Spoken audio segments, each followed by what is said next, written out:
What is up, everybody? Welcome back to another Pitching Ninja's Filthiest Pitches of the Day.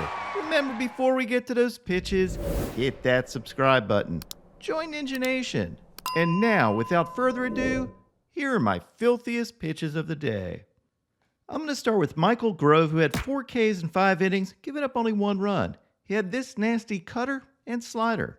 He faced Tyler Wells, who had 2 Ks in 2 innings, but gave up 5 runs, and he had these sliders. Luis Medina had 6 Ks in 5 2/3 innings, giving up 3 hits and no runs. He had this 99-mile-an-hour heater, as well as these sliders and curveballs. Bailey Ober had 5 Ks in 6 innings, giving up 3 runs. And he had this filthy slider and elevated fastball for a sword. He faced Brian Woo, who had these overpowering fastballs, getting some calls. And he gave up 7 runs, but I had to feature him to let out my inner Ric Flair. Now I'll be fired up for the rest of the day. Tarek Skubal's stuff looked decent, but his results were not so good. He had 3 Ks in 4 innings, giving up 7 runs. He had these 6 sliders as well as a fastball that was 97-98. And here's an overlay of his fastball and slider so you can see when he's going well, how that slider and fastball work together. He faced Daniel Lynch, who had 3 Ks in 5 innings, giving up 5 runs, and had these sliders. Patrick Sandoval had 7 Ks in 7 1/3 innings thanks to his changeups and sliders. That slider was particularly filthy. And he battled against Domingo Germán, who had 9 Ks in 6 innings, giving up 5 runs, relying on his fastball, his nasty curveballs, as well as these changeups. And I'd like to thank David Cohn for his Pitching Ninja shout-out for developing Flat Ground to help unsigned pitchers find either colleges or major league organizations to pitch with.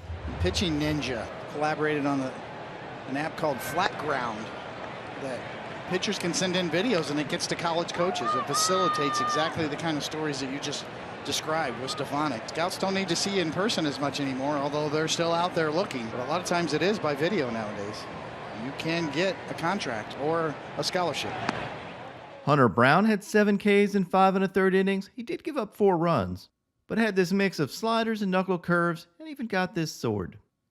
Jordan Montgomery had 5 Ks in 6 innings, giving up 1 run, and had these curveballs and changeups.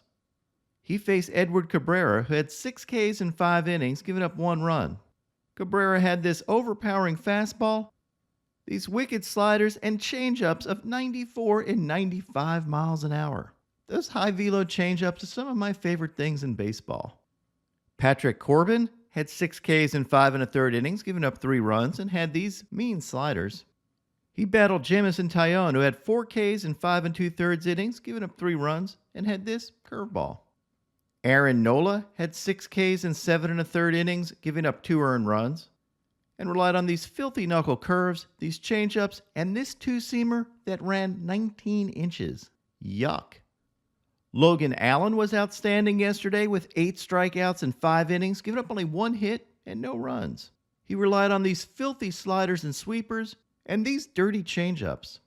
My co-filthiest starter of the day yesterday was Joe Musgrove with 7 strikeouts in 6 innings, giving up only 1 run.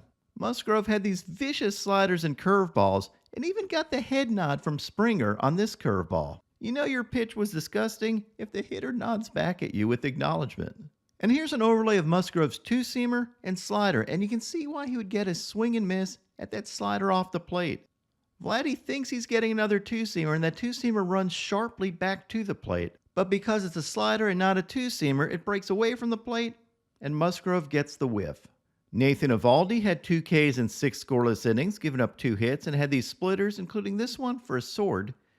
And he faced yesterday's other co-filthiest starting pitcher, Taj Bradley, who had 9 Ks in 5 innings, giving up 2 runs, and relied on these overpowering fastballs up to 99 miles an hour, as well as these cutters, changeups, and hammer curveballs.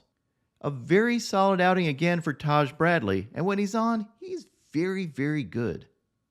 Now onto my filthiest relievers. Brian Abreu had this nasty slider. Albert Abreu had this 2-seamer, changeup, and slider. Alex Young had this dirty curveball and changeup. Alec Jacob was filthy despite not throwing very hard. He had these wicked sliders and 2-seamers. Michael Fulmer had these filthy changeups and sweepers. Craig Kimbrell had this dirty knuckle curve. Hector Neris had this splitter. Tanner Scott had this vicious back foot slider. Jojo Romero had this sick back foot slider. Look at that thing go.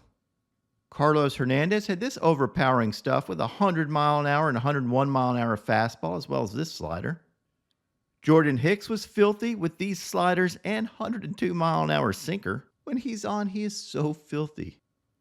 Chris Dropkick Murphy had this hammer curveball. And my filthiest reliever of the day yesterday was Abner Uribe. Remember this name because you're probably going to be seeing a lot of him here. He threw the fastest pitch by a Brewer in the pitch tracking era at 102.2 miles an hour and has an 80 grade fastball, which if you know scouting scales is as high as you can get. Uribe isn't just a flamethrower. Look at these sliders. Totally unfair stuff, and you can see why he had 28 strikeouts in 15 innings in AA this year. Expect big things from Abner Uribe.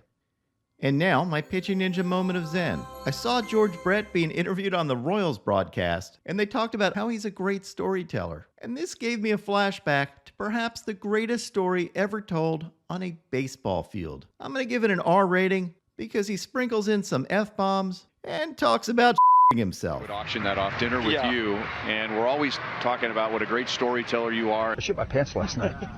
I did. Went out and had a great meal, just a great fucking meal. I had to go to the bathroom. I had fucking shit in my pants.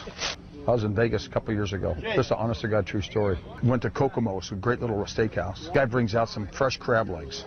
These just came in, I gotta give them to you guys. Then we go play gamble a little bit. Had a tea time early in the morning. So I said, look, I gotta get going. I'm walking back to the hotel. I get 3/4 of the way out of the lobby, and all of a sudden I go, oh fuck. And I'm standing here like this. I got my butt pinched so fucking, I'm fucked. I can't move. All of a sudden, you know, felt all right. I went just like this. Water. I had that food poisoning from the crabs. Take off my leather jacket, tied it around my waist, and I'm just standing there, and it's just running down my leg. I got jeans on, black bucks, no socks, and I just start fucking walking. Every time I'm walking, something's coming out. It's water. Then, to show how sick I was, I said, Larry, you won't believe this. I'm standing outside the fucking Bellagio. I can't move. I got shit everywhere. I shit all over myself. Larry's about a 48 waist over a pair of pants and some towels, and he finds the closest bathroom. Can't get in the elevator. 12 o'clock at night. I take off all my fucking clothes, just wipe off, leave my shoes, my pants, everything right there, barefoot with my shirt and his pants that are 48 waist through the lobby like this. Got up in the morning, took the most perfect double tapered shit I've ever had in my life. True story. Who's the pitchers in this game? What's up, everybody? My picks of the day today are a 3-leg parlay. I'm going to start out with Dean Kramer for 5 Ks or more, then take Eduardo Rodriguez for 6 Ks or more, and top it off with Kenta Maeda for 6 Ks or more. What would your picks of the day be?